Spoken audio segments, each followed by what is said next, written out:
എന്റെ period day vlog മുന്നേ കണ്ടവർക്ക് അറിയാം. പീരിയഡ് ഡേ എന്ന് പറഞ്ഞാൽ തന്നെ ഞാൻ ഫുൾ റെസ്റ്റിലായിരിക്കും, ഫുൾ കിടത്തമായിരിക്കും. പിന്നെ ഉണ്ണികളോട് വഴക്കും വെക്കണം, അങ്ങനെയൊക്കെ ആയിരിക്കും. കാരണം എനിക്ക് ബ്ലീഡിങ്ങും ഹെവി ഫ്ലോ ഒക്കെ ആയിരിക്കും അന്ന്. അപ്പൊ എനിക്ക് നീക്കാനൊന്നും വെക്കില്ല. അപ്പൊ കണ്ടതിനൊക്കെ മക്കളെ ചീത്ത വിളിക്കും. പിന്നെ അവർ തന്നെയാണ് വീട്ടിലെ പണിയൊക്കെ എടുക്കല്. എന്നാൽ ഇപ്പോ 1-2 മാസമായിട്ട് എന്റെ പീരിയഡ് ഡേ ഞാൻ ഹാപ്പി ഡേ ആക്കിക്കൊണ്ടിരിക്കുകയാണ്. അതിന് കാരണം നമ്മുടെ എവർടീൻ പീരിയഡ് കെയർ സാനിറ്ററി പാഡ്സ് ആണ് കേട്ടോ. എനിക്കിത് റെക്കമെൻഡ് ചെയ്തത് എന്റെ ഒരു കൂട്ടുകാരിയാണ്. അവൾ തന്നെയാണ് യൂസ് ചെയ്തിട്ടുണ്ടായിരുന്നത്. അപ്പൊ എന്റെ പീരിയഡ് ഡേ പ്രശ്നങ്ങളെല്ലാം ഞാൻ അവളോട് ഷെയർ ചെയ്തപ്പോ അവൾ അതെനിക്ക് റെക്കമെൻഡ് ചെയ്തു. ഈ ഒരു വലിയ പാക്കറ്റ് കൂടിന്റെ ഉള്ളില് 40 കുഞ്ഞു കൂടുകളുണ്ട്. അതിന്റെ ഉള്ളിൽ ഇത്രയും വലിയ പാഡുകളാണ് അവർ വെച്ചിട്ടുള്ളത് കേട്ടോ. ഈ പാഡുകൾ ഉണ്ടല്ലോ 320 mm ലെങ്ത് വരുന്നുണ്ട്. പോരാത്തതിന് ഡബിൾ എക്സലും ആണ്. പിന്നെ കോട്ടന്റെ കോട്ടിങ്ങും ആണ് വരുന്നത്. അതുകൊണ്ട് തന്നെ നമുക്ക് ഇതിപ്പോ കണ്ടിന്യൂസ് ആയിട്ട് കുറച്ചധികം നേരം ഉപയോഗിക്കേണ്ടി വന്നാലും പ്രത്യേകിച്ച് അതിന് വേറെ സൈഡ് എഫക്ട് ഒന്നും ഉണ്ടാവൂല കേട്ടോ. അതായത് ഇത് നീം, കുങ്കുമപ്പൂവ് എന്നിവയൊക്കെ അടങ്ങിയിട്ടുള്ള പാഡുകളാണ്. അതുകൊണ്ട് തന്നെ സോഫ്റ്റ് ആയ സ്കിന്നിന് ചൊറിച്ചില്, മറ്റേ അസ്വസ്ഥത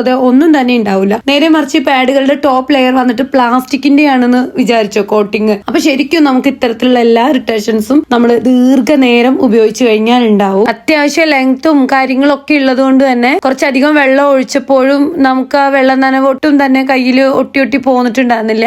ജസ്റ്റ് ആ തുണിയിലൊന്നും അതിങ്ങനെ ഒട്ടിച്ച് വെച്ചാണ്, നല്ല അമർത്തി ഒട്ടിച്ചിട്ടില്ല കേട്ടോ, നിങ്ങൾക്ക് കാണിച്ചു തരാൻ വേണ്ടിട്ട്. അപ്പൊ ഞാൻ അതിങ്ങനെ പറിച്ചെടുത്തപ്പോഴത്തേക്കും ആ തുണിയിലും അതുപോലെ തന്നെ ഒട്ടും ലീക്ക് ആയിട്ടില്ല. ഓവർഫ്ലോ ഉള്ളവർക്കും ഒട്ടും ലീക്ക് ആവാണ്ട് നമുക്ക് ബെസ്റ്റ് അഫോർഡബിൾ സാനിറ്ററി പാഡ്സ് ആയി ഉപയോഗിക്കാൻ പറ്റും എവർടീൻ പീരിയഡ് കെയർ സാനിറ്ററി പാഡ്.